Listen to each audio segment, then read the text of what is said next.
ಸ್ನೇಹಿತರೆ, ಕಲಿಯುಗದ ಸತ್ಯಕತೆಗೆ ಸ್ವಾಗತ. ಇವತ್ತಿನ ವಿಷಯ ಏನು ಅಂದ್ರೆ, ನಟ ದರ್ಶನ್ಗೆ ಮತ್ತು ಅವರ ಅಭಿಮಾನಿಗಳಿಗೆ ಈಗಾಗಲೇ ಪ್ರದೋಷ್ನ ಮಾಪಿ ಸಾಕ್ಷಿ ಅರ್ಜಿಯಿಂದ ಆತಂಕ ಎದುರಾಗಿದೆ. ಪ್ರದೋಷ್ನ ಮಾಪಿ ಸಾಕ್ಷಿಯಿಂದ ದರ್ಶನ್ಗೆ ಜೈಲು ವಾಸ ಕಾಯಂ ಆಗುತ್ತಾ ಅನ್ನೋದು ಎಲ್ಲರಿಗೂ ಪ್ರಶ್ನೆಯಾಗಿ ಉಳಿದಿದೆ. ಮಾಪಿ ಸಾಕ್ಷಿ ವಿಚಾರಣೆ ನಿರಂತರವಾಗಿ ನಡೀತಾನೆ ಇದೆ.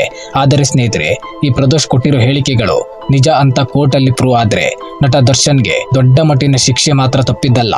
ಯಾಕೆ ಅಂದ್ರೆ, ಪ್ರದೋಷ್ ಹೇಳಿಕೆಯಲ್ಲಿ ನಟ ದರ್ಶನ್ ರೇಣುಕಾ ಸ್ವಾಮಿಯ ಜೀವ ಹೋಗೋದಕ್ಕೆ ಪ್ರಮುಖ ಕಾರಣರು ಅಂತ ಉಲ್ಲೇಖಿಸಲಾಗಿದೆ. ಸ್ನೇಹಿತರೆ, ಈ ಪ್ರದೋಷ್ ಹೇಳಿರೋ ಮಾಪಿ ಸಾಕ್ಷಿಯಲ್ಲಿ ಏನಿದೆ ಅನ್ನೋದನ್ನ ವಿವರವಾಗಿ ಹೇಳ್ತೇನೆ.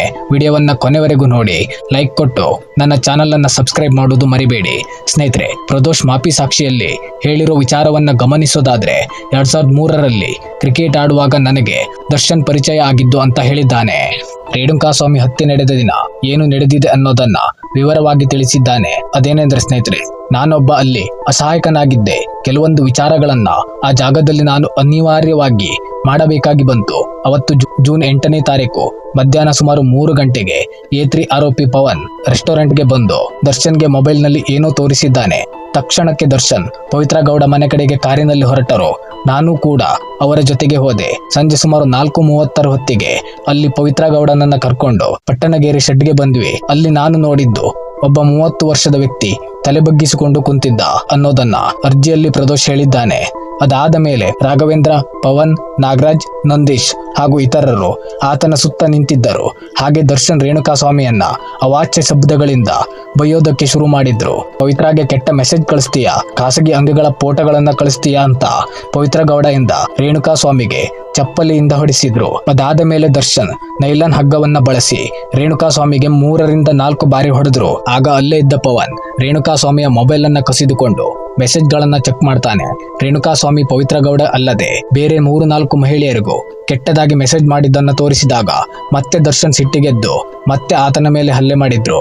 ಮತ್ತೆ ರೇಣುಕಾ ಸ್ವಾಮಿಯ ಒಳ ಉಡುಪನ್ನ ತೆಗೆಸಿ ಆತನ ಖಾಸಗಿ ಅಂಗಕ್ಕೆ ಬಲವಾಗಿ ಒದ್ರು. ಆತನ ಎದೆಯ ಮೇಲೆ 2 ಕಾಲನ್ನ ಇಟ್ಟು ತುಳಿದ್ರು ಅಂತ ಪ್ರದೋಷ್ ಅರ್ಜಿಯಲ್ಲಿ ಹೇಳಿದ್ದಾನೆ.